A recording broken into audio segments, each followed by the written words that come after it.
see. So I start now. All right. So in the last lecture, I stated this Nash-Moser theorem, and you see, and I showed you, demonstrated how it is connected to some important problems in calculus of variation or even geometry. Right? You see that in order to answer Hilbert's 19th problems, it reduces to understanding solutions to uniformly elliptic PD, and you want to find properties which only depends on ellipticity. Okay. So I will make a first reduction. The first reduction will be Aij U are smooth.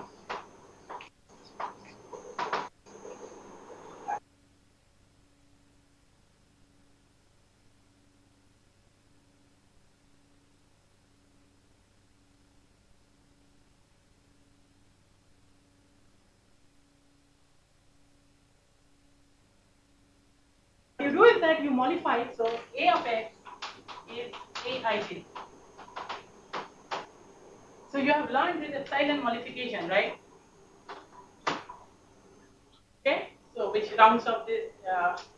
So then you will check. You can easily see that with modification the ellipticity is preserved.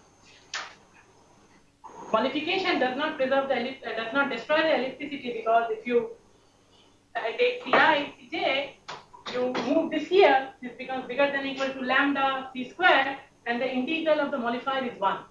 So the modifier changes nothing. Okay. So what I do is that I take Ak to be A modified with rho epsilon k, where this is some sequence of modifiers, epsilon k goes to 0. Clear? So this simply means that each component is modified. Okay. So this is a bad notation, but it's clear from the context what it is. So then what I do is that I look at the following approximating problems, which is divergence of Ak grad u equals to 0 and u and b equals to 0 and b equals to u on the boundary. So that is, I take solutions to divert uk, which are solutions to divergence Ak grad uk equals to 0 and uk equals to u on the boundary. So say boundary of B1. Okay? This I can do, right? Why? By Lax-Milgram theorem. Right? You have a solution to this equation. This you have done in linear PD. Because u has trace, so you solve this equation and equate the boundary values to u, where u is given in this theorem. Now, so uk exists, right? And they are unique. Now, what you have learned in elliptic PD1, UKs are smooth inside, right? Why? Because AKs are smooth, so UKs are smooth inside, right? So UKs are smooth, and then also you have the following estimate, energy estimate, which is if you take the following function, which is so AK grad UK grad U minus UK. You know that this is a valid test function, right? Grad U minus UK is a legitimate test function, right? Why? Because this has 0 boundary value. So this is equal to 0. So if you substitute it, so instead what I will do is that I will write it as UK minus U. Okay? So then if you take it up, so the first piece is AK grad UK grad UK grad UK will be less equal to plus AK grad UK grad U. Clear? Because what I do is that I take this minus grad U to the other side, and this is how I write. Okay? So now this has ellipticity, right? The left hand side is bigger than or equal to lambda grad UK square. As I said, the lambda does not depend on k because AKs have uniform ellipticity, independent of k.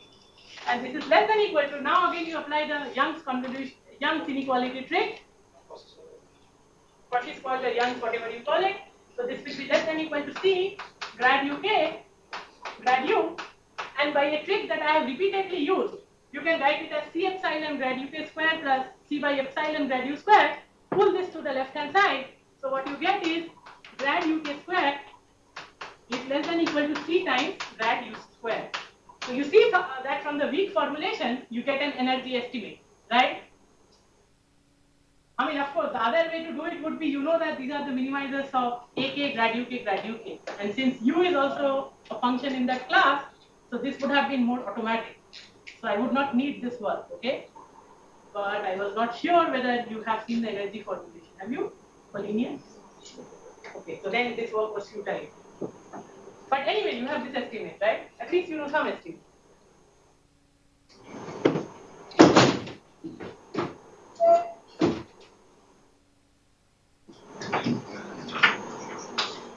And now this is not enough in the sense that I need to know estimates on the L2 norm of U2. But that is again by Poincare trick. So you know that UK minus U has 0 boundary values. So UK minus U square by Poincare is less than or equal to C times grad UK minus U square. And this is less than or equal to C grad UK square plus C grad U square. UK square have been bounded in the previous step. So this is bounded. So this is less than or equal to C1. And grad U is universal, right? Because U is the one that we are interested in that theorem. So this is bounded independent of K. That is important, okay? Because we want to let K go to infinity. And once you know this, you know that UK square is less than or equal to UK minus U square plus U square. This is bounded in the previous step. This is bounded. So this is bounded by C2. So all in all, you get that UK W12 is less than or equal to some C. So this C might not be the same as the old C, but it is some C. So then again by compactness, you know that UK goes to some U0 in strongly in L2 and weakly in W12. So grad UK goes to grad U0. And then my claim is that, and of course you know that U0 equals to U on the boundary. Why? Because the trace operator is compact. That you might not have learned, but it is. Okay? So this takes the same boundary values. Alternatively, what you do is that you look at UK minus U, that is weakly compact, and W0, 1, 2 spaces, they are closed and so they are reflexive, and you can apply the whole thing there. So okay? always trace operator is compact, there is some condition. What? The trace operator compact. Yeah, so the trace operator, using the trace operator from W12 to L2 is compact. I'm not using anything more. Right? So then, once you know this, so now my claim is that U0 solves the old equation, which is divergence AX grad U0 equal to 0. Okay? Why? Because let's look at it. So you know that A grad U0 grad phi. Okay? You want to show that it equates to 0 when phi is compactly supported. So what you do is that you write it as AK grad UK grad phi. You add and subtract several things plus AK minus A0 grad UK grad phi. Not A0, this is A. Okay? Well, I mean, I'm confused with the way I have to subtract or add. So you know that this is 0, right? AK was simply A. That very A also. What? Very A also. I think it is fixed A. No, this is AK. So UK is a solution corresponding to AK. So this is fine. Okay? So then I want to show that U0 solves this equation. So what I do is that this I write as in the following way. So, well, so A0 grad U0. So let me just so let me just do step by step. Okay. So this is equal to equal to A minus AK grad U0 grad phi. Okay. Plus AK grad U0 grad phi, and this I again write it as grad UK minus grad U0 plus grad U0 minus grad UK plus grad UK. Okay? So this part I write as grad U0 minus grad UK plus grad UK. Okay? So this part becomes AK grad U0 minus grad UK. Okay? And then naught minus grad uk times grad phi, okay, plus the rest, which is plus ak grad uk grad phi. Clear? Now, this part, if you apply Cauchy squash, it would be less than equal to the different so phi is in L infinity, right? So you first test it against smooth function. So if you apply Cauchy squash to this term, this would be less than equal to a minus ak L2 and grad u naught L2, right? Up to a constant which will be dictated by grad phi. But you know that a is bounded and measurable, right? So it is in LP or in particular L2. So the modifications converge in L2. So this will go to 0. You can smoothen it. Now the other things. So this part is fine. Now I need to control this. Well, plus AK grad. So this, anyway, so this part is gone. This is replaced by this, right? So this is plus this. So this part I wrote like this. So this plus this, which is, and this part I wrote as grad u naught minus grad uk plus grad uk, which I wrote in these two. So this term is equal to these two. So I ignore this. Okay? Now I need to justify what happens here. So here, for the second term, what you see is the following. So AK grad u naught, so this term in absolute value is less than equal to AK absolute value grad u naught minus grad uk times grad phi. Now, AKs are the smoothenings of A, right? So they have the same L infinity bounds independent of K. So you know that the modifiers, they preserve the L infinity norm, at least one sided. So the L infinity norm of Fk, if F is modified, is less than equal to the L infinity norm of F, because the modifiers integrate to 1. So this will be less than equal to some L times grad uk u naught minus grad uk times grad phi, right? And then you use the fact that grad uk goes to grad u naught in weakly. The same thing, this goes to 0. Clear? So this, so you know that grad uk goes to grad u naught in L2. So this part goes to 0. Clear? Now what is left over? So the leftover piece is this, which is anyway. Why? Because uk solves the equation corresponding to AK. So overall, what do you get? Overall, you get that as k goes. Overall, you get the following, right? So you see that this has been approximated by this. So this can be made small depending on k. Okay? This goes to 0, and this can be made small. So you see that the absolute value of this is as small as you want, right? But because this epsilon is arbitrary, this has to be 0. Is it clear? So you approximate by k problems. For k, you get smallness. So given any epsilon, you can make the absolute value as small as you want. So in particular, it has to be 0 because the smallness is arbitrary. Okay? So you get that u naught solves this equation.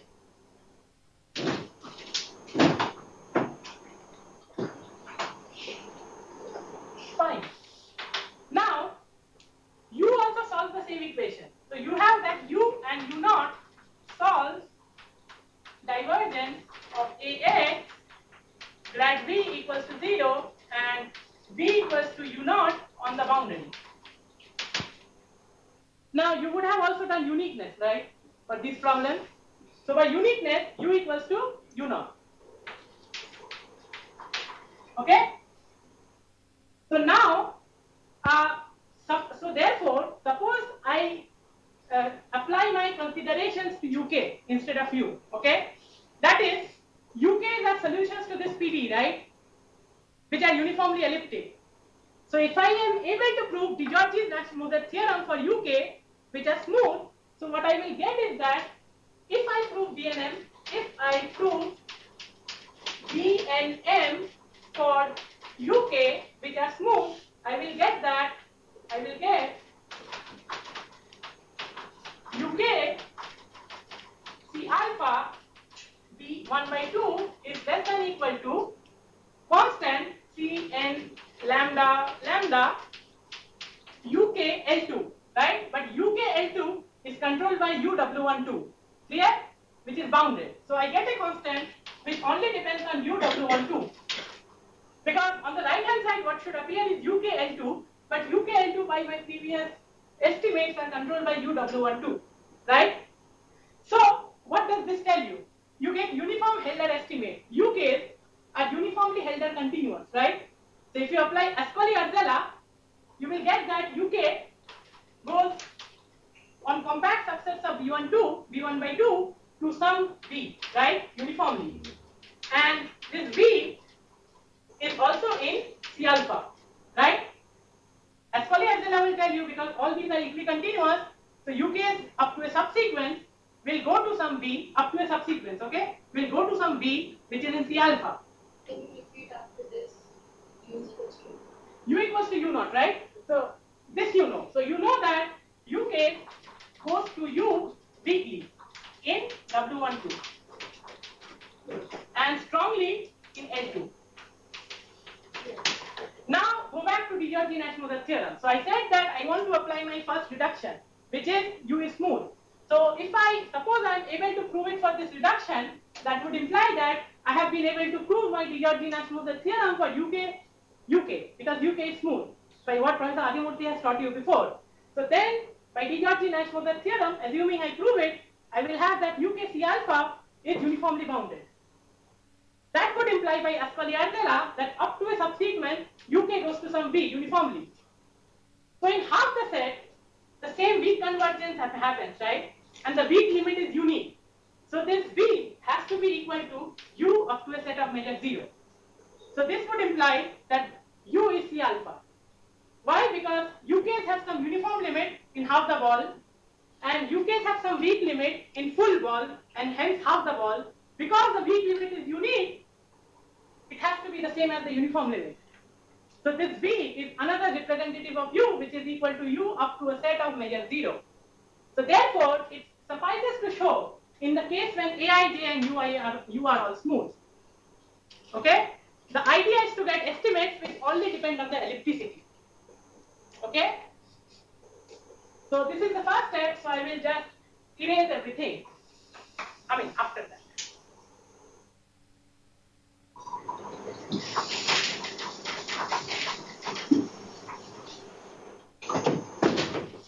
Okay, let me erase when I go. Good.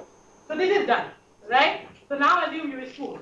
Now I prove my first theorem which says the following, or first lemma, which is the L2 to L infinity lemma. And these are all very geometric lemmas as you will see. So don't close your eyes. So L2 to L infinity lemma says the following.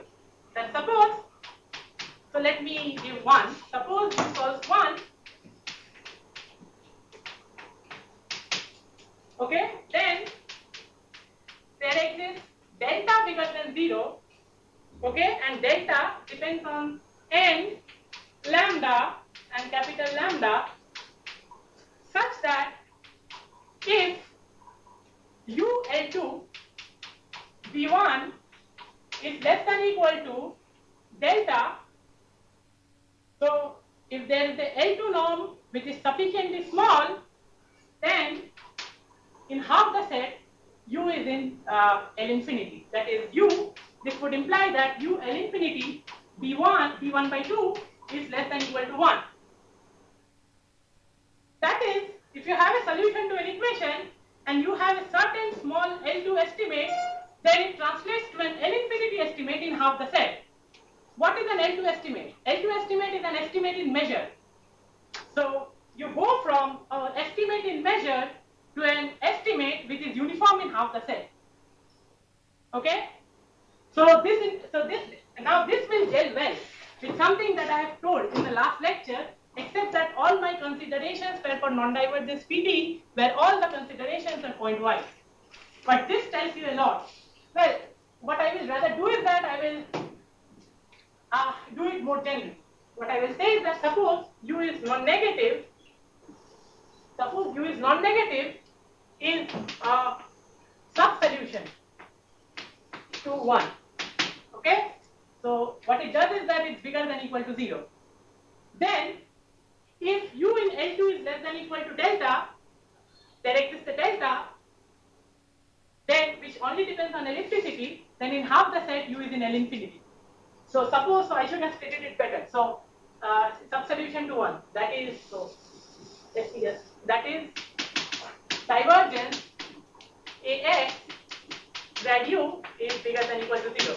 And I don't care about strong or weak sense because everything is smooth. So elliptic theory gives me everything. Okay, 0. Then there exists delta depending on the dimension little lambda and capital lambda, such that as soon as the L2 norm in the full set dips below delta, half the set, the L infinity norm is uniformly bounded. Okay? Exactly half that. It need not be half, it could be any r less than 1, but you have to go a bit inside. But then the 1 will change to something else. So all these considerations are interior, okay? So once you know enough covering arguments, it doesn't really matter. So once you have some interior estimate in how to set, by covering you can get in any complex. Covering or descaling, depending on the geometry. Descaling whenever it works is easier, otherwise you cover it. Okay, so now let me tell you why it gels well with something that we have done. Try to connect it, okay? So, well, I will try to connect it. So for subsolution, what do you know? It's more convex and less concave, up to ellipticity, right? So what this one is telling you is the following. So this is -1, this is 1, ball of radius 1. This tells you that you cannot have a situation where you have this kind of a peak inside. This kind of a peak, narrow peak, means the L2 norm is very small, right? But if it is a subsolution, that would mean that by this L2 L infinity lemma, in half the set, -1/2 to 1/2, the L infinity norm has to cut. That means that this picture is wrong. So it better be something like this. That means that you cannot have too many concave peaks. Clear? So this reveals a lot. This is a very powerful lemma. As soon as you have a certain estimating measure which is depicted by the L2 norm, you have then uniform estimate in half the set. So if you have too much of narrow peaks inside, it cannot happen because that would violate the L2 L infinity lemma. Because this kind of a narrow peak just means that L2 norm is very small, right?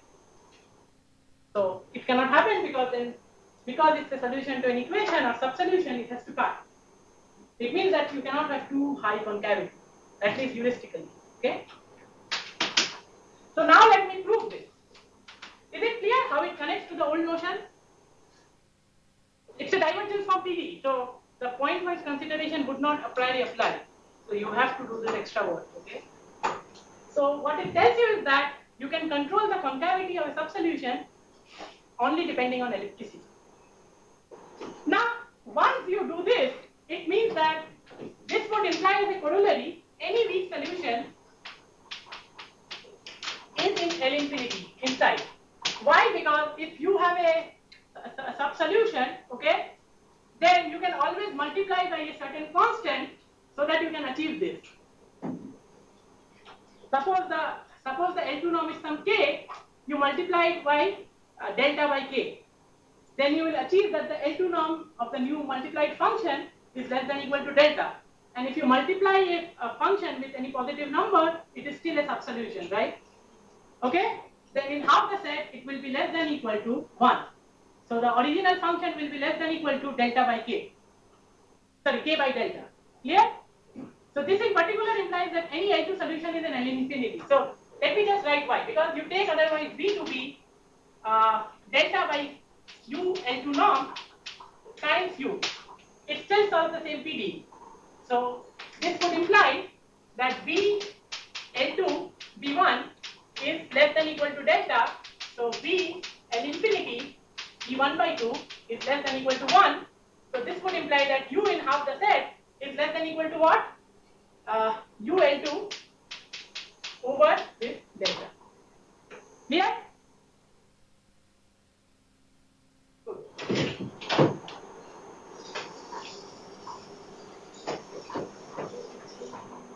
Now, proof of this L2 to L infinity lemma is a consequence which Banerjee observed is a competition between two inequalities which compete at different scales. One is the Sokolov inequality,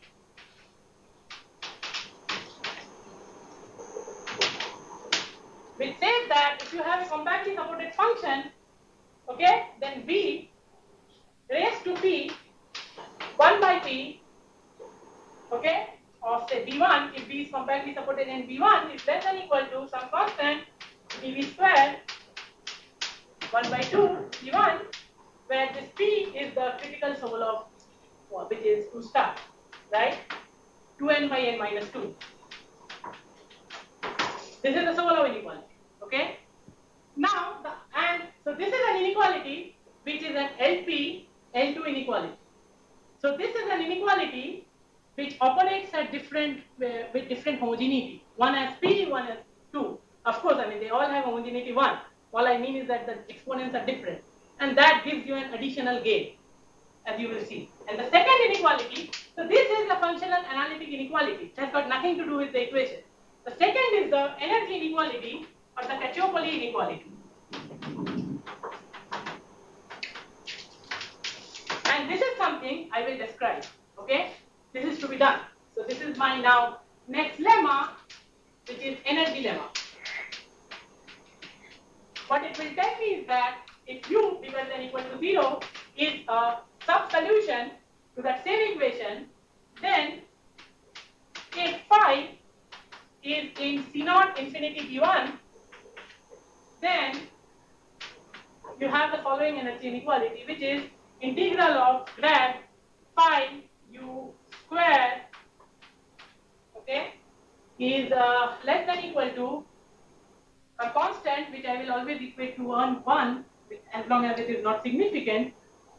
So any constant which is equal to 1 will only be universal, okay? It will universal as in it will only depend on dimension and the ellipticity, lambda and capital lambda.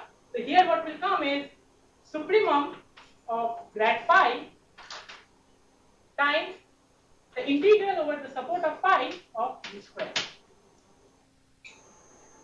So this is the energy inequality.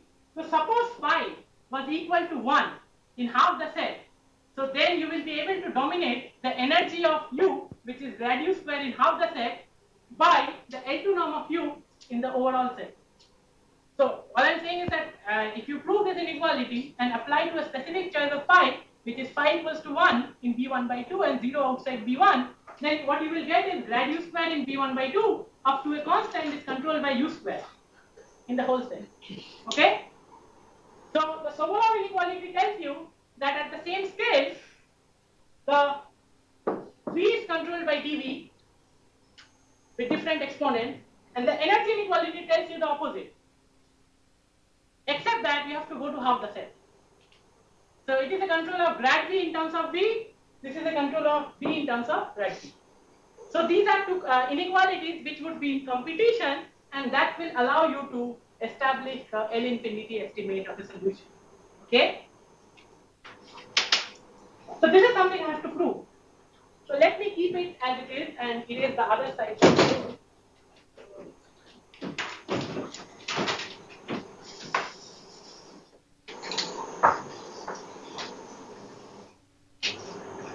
So what I do is that I consider the following test functions.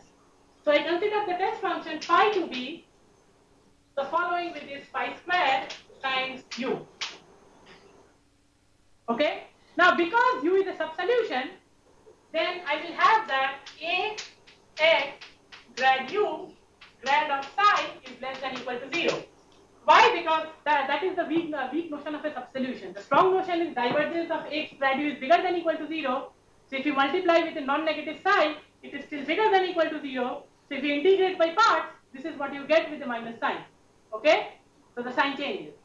Now where do I use the non-negativity of u? In this test function psi. Otherwise it would not be a legitimate test function or a subsolution. So for subsolution, you have to take the test function with an appropriate sign. Okay? So u is non-negative, so this is a legitimate test function in the weak formulation. Okay? So this is what you get. So now let us apply this. So this is ax grad u, and then you will have two things. One will be a grad of u from this, which will be grad u phi square, okay, plus ax grad u, and then you will have 2 phi grad phi, and then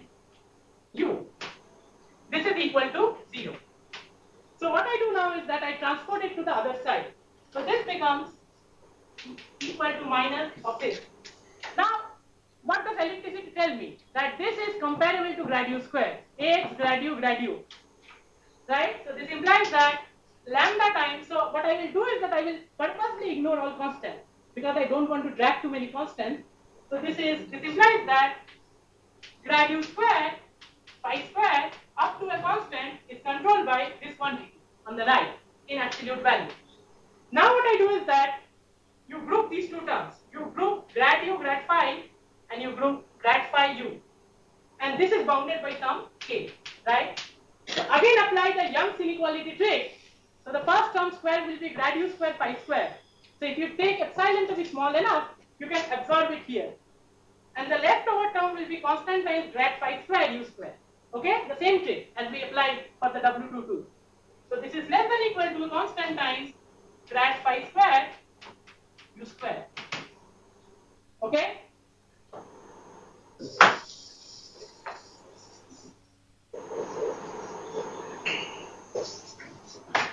So now what is missing? Grad phi u contains grad u phi, but it misses grad phi u. But grad phi u is anyway contained in the other side, right? So therefore, what you have is that, so you know that grad u phi square is less than equal to grad u square phi square plus grad phi square u square. At least you should not have objection up to a constant, right? So this is true. So therefore, if you integrate this, this is less than equal to this plus this, grad u square phi square is controlled by this, and this is just the same copy of this. So the whole thing is less than equal to c times grad phi square u square. So from here, you just get this trivially. Why? Because you replace it. So this will be active. This integral will be active only in the support of phi, right? Because other than that, grad phi is 0. So you just pull the supremum outside, so you get square, which I had missed in the first step, and you have grad u square over phi. So this conclusion. Good. And now the thing is, I need to iterate this inequality at every scale, and then I will later on show why it is so geometric. Okay. So today I would not be able to finish the proof of the Digiotri-Nash-Moser theorem. I can just do one half, but that was my objective. Okay. So now the idea is the following. What you now do is the following. So you take. Okay, so let me now tell you one thing which I will assume, but you can, so you know that if you take u, if u is a solution, okay, so if u is a subsolution, you have seen it in the case of Laplacian, then if you compose it with a convex function, it is still a subsolution.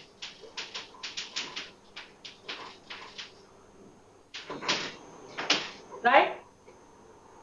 You have seen that as long as phi is not increasing and so on. So now, suppose you look at the following quantity, which is max of, so you define u plus to be max of u comma 0.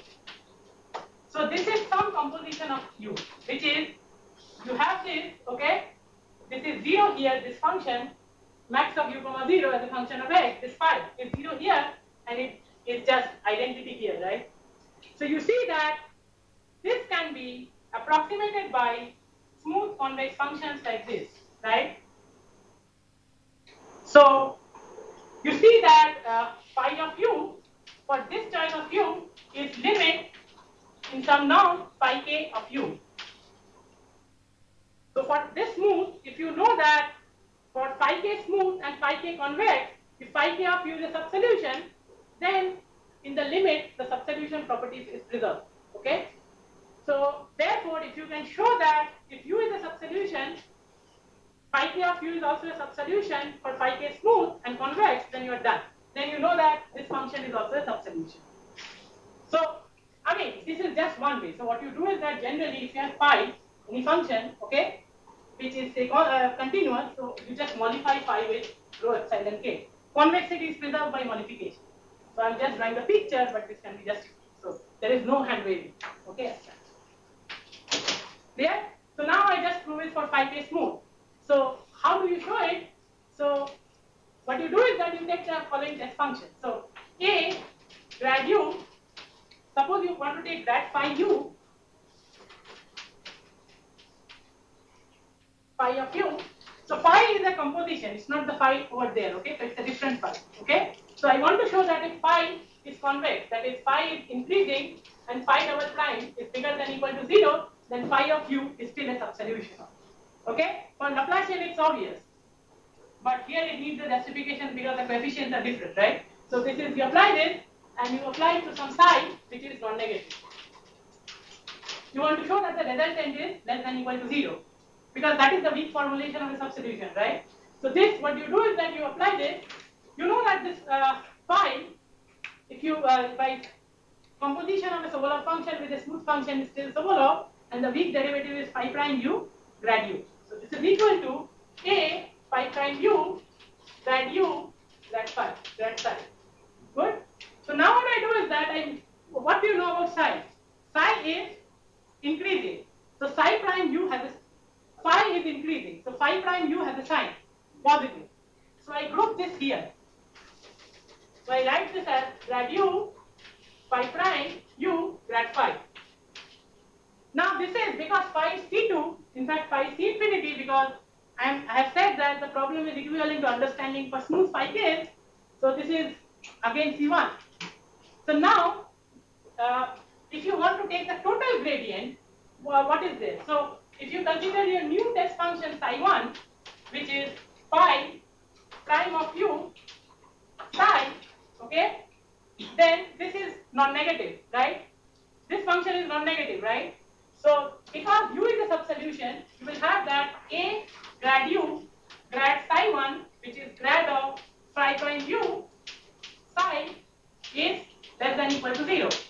This you know, right? Why? Because u is known to be a subsolution. Now take the gradient. This is equal to a grad u, okay? Then if you take the gradient of psi, this is just phi prime of u grad psi, right?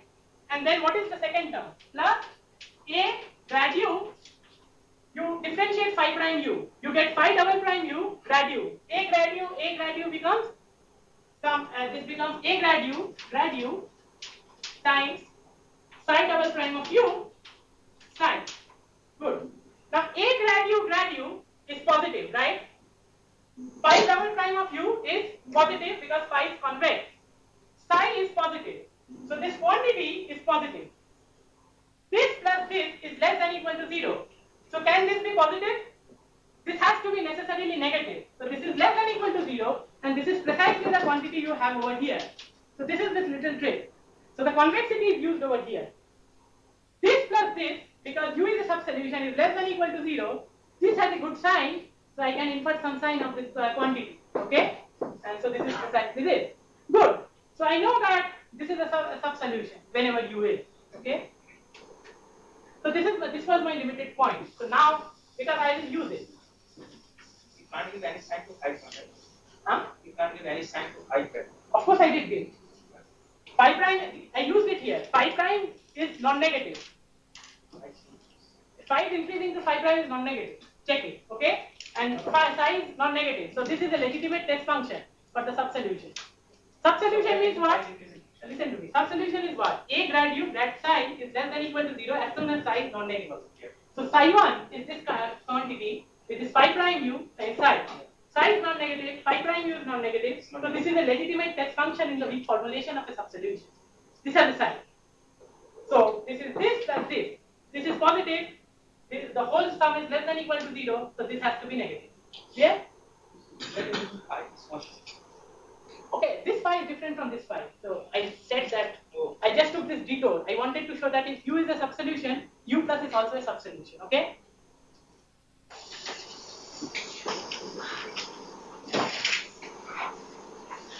So now the idea is the following. So what you do is that you define a family of functions uk, which is you cut u at different levels. You cut it at u minus 1 minus 2 to the minus k. Okay, and you take the plus of this. So you see that at level 0 you don't cut, because 2 to the minus 0 is 1, 1 minus 1 is 0, so this is just u plus. U is anyway non-negative, nothing to do, right? So at level 1 you cut it by u minus 1 by 2. At level 2 you cut it more because this becomes a larger number, right? Because this 2 to the minus k is a decreasing function of k. So at every level you cut it more and more. The other thing that Banerjee observed at the age of 20 or 22 was the following. It's a beautiful observation. So what you do is that this is volume 1, you have two scales. One for UK, you have this family, and the other is the scale of the radius. So define RK to be 1 by 2 plus 1 by 2 to the k. Okay? So when k equals to 0, it is the full radius. When k goes to infinity, it becomes half. So you take a family of smaller and smaller radius, but you don't shrink it all the way to 0, but you shrink it all the way up to 1 by 2. You eventually go all the way up to 1 by 2.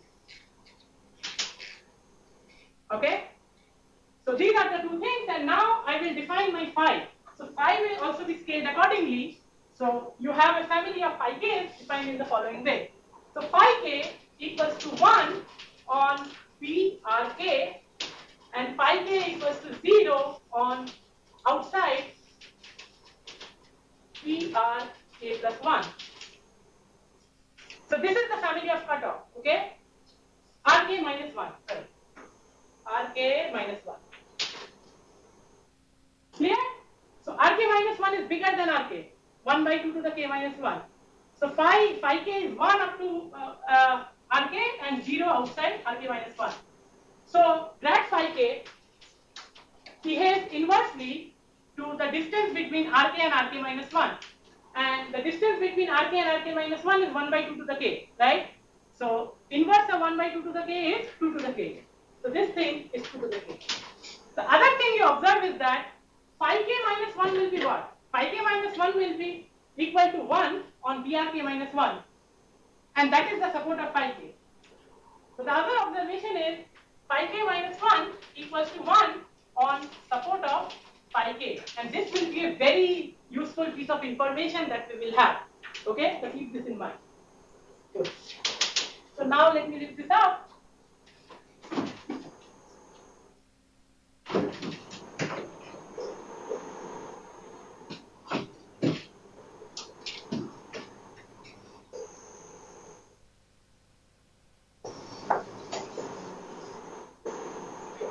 Okay, so now if I apply this energy inequality at every scale, what I get is grad uk phi k square is less than equal to support of phi k square.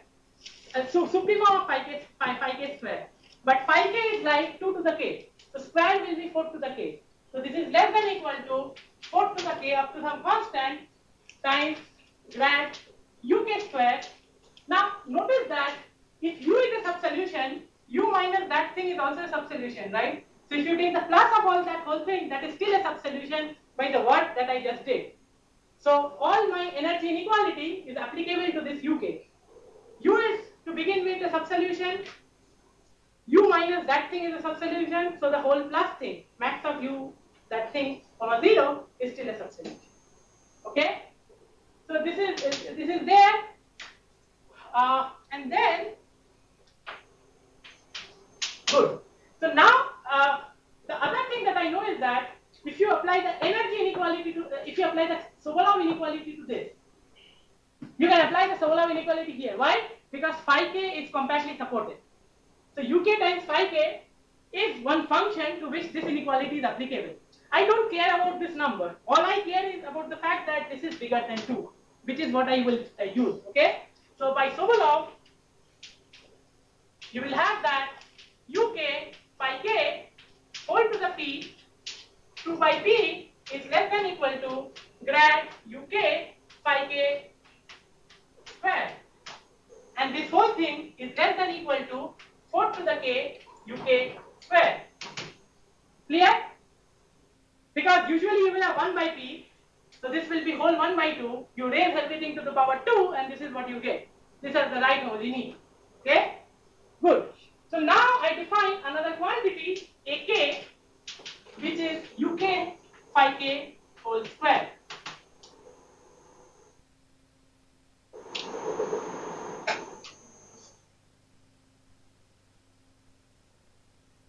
Okay. Now either way I will try to finish the proof of this. So either it happens by 3:30 or because I don't want to drag it for tomorrow, because if I do, the whole idea gets lost. I am almost on the verge of completion, so I will try to complete it. Okay, so AK. Yes, so AK is this. Okay, so now you apply the Helder's inequality to this term. Okay, so AK, which is UK phi k square, you multiply it by 1, and this will live on where? This integral will live only on the support of UK phi k, right? Bigger than 0. So if you apply, so this is a set, right? So if you apply the Helder's inequality, you will get, so P is bigger than 2, right? So you multiply this with P by 2 and multiply 1 with the conjugate exponent. So what you get is, this is less than equal to UK phi k P 2 by P times the measure of the set where UK phi k is bigger than 0 raised to the delta, where delta corresponds to the conjugate exponent of P by 2, which thanks to the Sokolov inequality is bigger than 1, whatever that is. P by 2 take the conjugate exponent, and this is the power to which you will raise, divided by something. Okay, so whatever it is, all I care is that it's a positive power. Figure out what that power is in terms of P and 2. Okay, clear? So this is the set. Good. So now what do I know about this? This part is controlled by this. This is controlled by this, right? So this whole thing, AK, is less than equal to force to the k UK square times the set UK phi k bigger than 0 to the delta. And now what I will do is that I will try to have on the right hand side AK minus 1 to a different exponent, so that I can apply the nonlinear iteration. Okay, you will see that it's a very powerful thing in analysis, in particular in PD. So what do I know about UK phi k and everything? I know the following, right? So this is on the support of phi k, right? So these are all on the support of phi k, because that is what I have by the energy inequality. Support of phi k, which I did not write. On the support of phi k, what do you know about phi k minus 1? It is 1. So I can replace this integral by phi k minus 1 square times UK square. Now, on the support of phi k, and then what do I know about UK? UK is less than equal to UK minus 1. Why? Because UK minus 1 is truncated at a smaller level, right? So UK is less than equal to UK minus 1. So I replace it by UK minus 1. Is it clear? Because UK is truncated at a higher level, which is 1 minus 2 to the minus k. UK is only truncated at 1 minus 2 to the minus k minus 1. At every level you truncate it more and more. So UK will be less than equal to this. Good. This part is AK minus 1. Phi k minus 1, UK minus 1 whole square. So this thing, I will write it as AK minus 1 by the definition of AK over here. Now I care about this part. Again, on this set, for this term to be non-zero, you will have to be that UK is bigger than 0 and phi k is bigger than 0. But on the set where phi k is bigger than 0, phi k minus 1 is equal to 1. Okay? And on the set when UK is bigger than 0, UK is bigger than 0 means what? That U minus 1 plus 2 to the minus k is bigger than 0. Okay? This would imply what? That suppose you have this, so if you look at U minus 1, UK minus 1, U minus 1 plus 2 to the minus k. Okay, so this implies that U is bigger than equal to 1 minus 2 to the minus k. Okay? So this would imply if you take U minus 1 plus 2 to the k minus 1, which corresponds to UK minus 1. This is the truncation of UK minus 1. This is bigger than equal to, U is bigger than equal to this, which is 1 minus 2 to the minus k, then minus 1 plus 2 to the minus k minus 1. So 1 and 1 cancel, So you see that uk minus 1 is bigger than equal to the difference between 2 to the minus k minus 1 minus 2 to the minus k. And what is the value? The difference between the two, 2 to the minus k. So on this set, uk minus 1 is bigger than equal to 2 to the minus k. Okay? So now you apply the Chebyshev inequality. The Chebyshev inequality says that, I don't even know what it says, so u is bigger than lambda is less than equal to constant by lambda squared u squared. Right? So if we apply this, this lambda goes down, so this becomes 2 to the plus k. 2 to the plus k times uk minus 1 phi k minus 1 squared. So therefore, what you have is that this set where phi k, this set is less than equal to the set where phi k equals to 1 and uk is bigger than equal to 2 to the minus k whole to the delta. This is the measure, right? So phi k minus 1, uk minus 1 is bigger than equal to 2 to the minus k. All I'm saying is that this set is contained in this set, okay? Because on the set where phi k is bigger than 0, phi k minus 1 is 1, and where uk is bigger than 0, uk minus 1 is bigger than equal to 2 to the minus k. So the whole thing is bigger than equal to 2 to the minus k, 1 and 2 to the minus k. This is less than equal to 1 by lambda squared, which is 4 to the k, phi k minus 1, uk minus 1 whole square, which is again ak minus 1. And now you raise everything to the lambda. So what you get is 4k lambda and ak minus 1 lambda. Replace it over here. So what you get eventually is the following. ak minus 1, so you will have 4 to the k lambda delta, ak minus 1 delta. Now delta you will see is less than 1, okay? Delta is at most some bound, okay? So 4k delta, you can make it 8k. I don't care what you make. You make it 16k, 32k, whatever, but some k. Okay? So the whole thing is less than equal to 4k. Let me write it as 8k and 1 ak minus 1 and 1 ak minus 1 to the delta. So the whole thing becomes 1 plus delta. Right?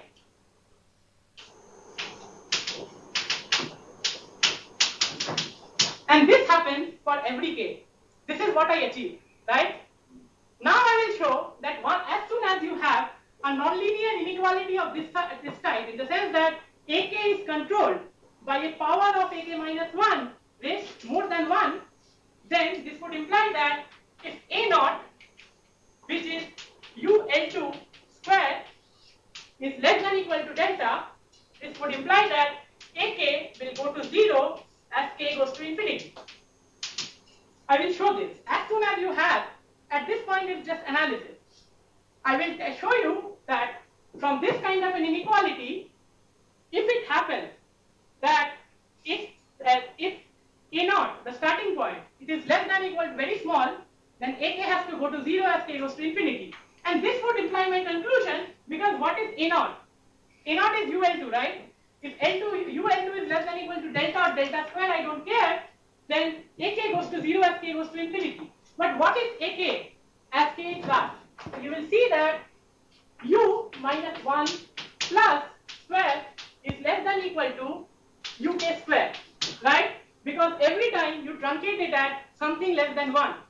So u minus 1 square is less than equal to this phi k square, d1 by 2, d1.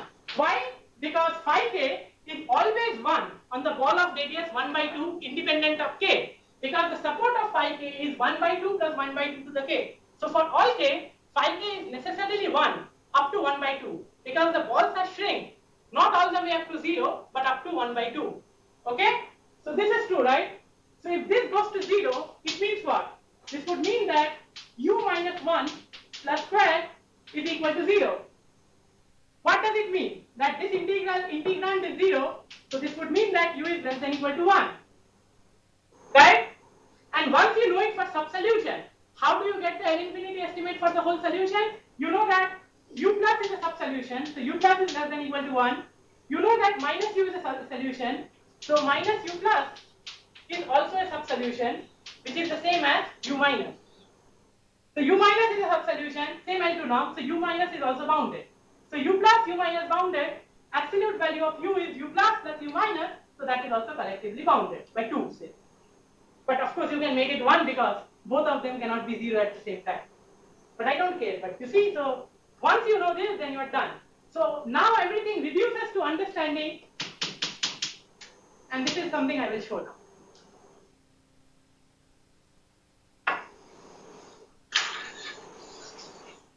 This is beautiful analysis, right? How Banerjee came up with this idea of competing scale. One, the Sokolov, P and 2, and the other clubbing it with the energy inequality. This was, I would say, one of the big givings of Banerjee to mankind, okay? Or at least to mathematicians. I mean, this did not exist before. The way he recognized that this is the correct quantities. And this is so because what is the energy inequality telling you? It is telling you that in half the set, the oscillation is bounded in L2 norm. So what I mean is that suppose you know U is already bounded, in half the set, the oscillation cannot be this wide. Because if it is too wide, then this norm becomes larger and larger. I'm telling you in the situation when phi equals to 1 in B half. So suppose this is in minus 1, 1, this is minus 1 by 2, 1 by 2. Okay? This is what. Okay. So in half the set, you see, you cannot have too many oscillations. Because if you do, you will end up increasing this gradu square. Because phi is equal to 1. I'm taking the special case. When phi equals to 1 in half the set. So this is already telling you that you need to round off things well. So this will play a role in some regularity. And indeed it does. Okay, so now my consideration is just to understand what happens here. How do I derive this? Okay? My claim is the following. I will claim that AK is less than equal to a constant A0 by some gamma to the K, where gamma is bigger than 1, provided A0 is sufficiently small. Okay? If A0 is small. So we will do it by induction, okay? So assume that for A1 this is okay, right? Because A1 is less than equal to A0 1 plus epsilon, so you can always achieve this. Right? So you just adjust the constant and gamma appropriately. So suppose AK, this is true. We do it for AK plus 1, and there you will see the role of this nonlinear term. So AK plus 1 is on one hand less than equal to 8 to the K, AK 1 plus delta. Now, this should have been ideally AK plus 1, but I ignored 8 because 8 is a constant, okay? That does not affect anything. So now AK is less than equal to this. Just plug it here. So this is 8 to the K, C A0 by gamma to the K, 1 plus some delta. Now my 8 and delta looks the same, but they are different. Okay, so now what I do is the following. I need to separate things out. I separate the A0 part out. So this is less than equal to 8 to the K, C 1 plus delta, okay? Then A0 1 plus delta, so I write A0 and I write A0 delta, and bottom what I write is gamma to the K 1 plus delta. Now I asked, my objective is for AK plus 1, for this induction to go through, I should make it gamma plus 1. So I make this gamma plus 1. So if I make this gamma K plus 1, wait, let me write the whole thing. So this is gamma K plus K delta, right? Clear? So what I do is that I add 1. If I add 1 here, I have to add 1 here, okay? And then this K delta goes up. So this K, so this whole thing becomes gamma to the K plus 1 and this gamma K delta. Clear? So I have to choose my gamma appropriately. Now what you do is that you group these two terms. So this term, whole thing, is less than equal to 8 by gamma to the delta whole K, okay? Then what you do is that you take A0 and you group the following term, which is A0 to the delta C 1 plus delta gamma, and then gamma to the K plus 1. Okay? And of course, the leftover term is A0, which you want to not touch. Now, so is this grouping clear? So gamma K plus 1, gamma, so gamma K plus 1, gamma K delta, because there is gamma K delta which comes from 1 plus delta here, so this is gamma delta K. K delta becomes delta K. So now what I do is that I choose gamma delta in a way, so because delta is given, right? I cannot change. I choose gamma so that 8 by gamma to the delta is less than equal to 1. So this whole thing is less than equal to 1. Now what I do is that over here the constant is given, delta is given. I choose A naught so that A naught is sufficiently small so that this whole thing is again less than equal to 1. If A naught is sufficiently small, this is fixed, gamma is now chosen depending on this. So now I choose A naught sufficiently small so that A naught to the delta makes it smaller and smaller, because A naught is my friend now. This is fixed, this is decided by this should be as large depending on 8 so that this is less than equal to 1. So now gamma is decided depending on 8 and delta. So gamma does not depend on k, because if I make this less than equal to 1, if I raise it to any power, it is still less than equal to 1, right? Clear? So now gamma is decided, c is decided, c and delta. So now what I do is that I take A naught to be sufficiently small so that A naught to the delta whole thing is less than equal to 1. So what I get is AK plus 1 is less than equal to A naught by gamma to the A plus 1. In fact, in the very first step, I could have just ignored this constant. So now you see that, right? So if A naught is sufficiently small, you can achieve this. So if you now let k go to the infinity, you get that AK goes to 0. If is small, then AK goes to 0 as k goes to infinity. Okay? Clear? So you see that how these two inequalities competed and allowed you to prove from L2 to L infinity. Next time we will see how to go from L infinity to C alpha. Okay? And that will be the content for tomorrow. And before I go from L infinity to C alpha, I will tell another geometric context where these ideas apply. So this L2 to L infinity is indeed a very powerful thing. There is a lot of information hidden in it. We need to understand that, okay? And that will be discussed in some details towards the beginning of tomorrow's lecture. And then I go on to prove L infinity to C alpha. Alright? Alright, then see you tomorrow.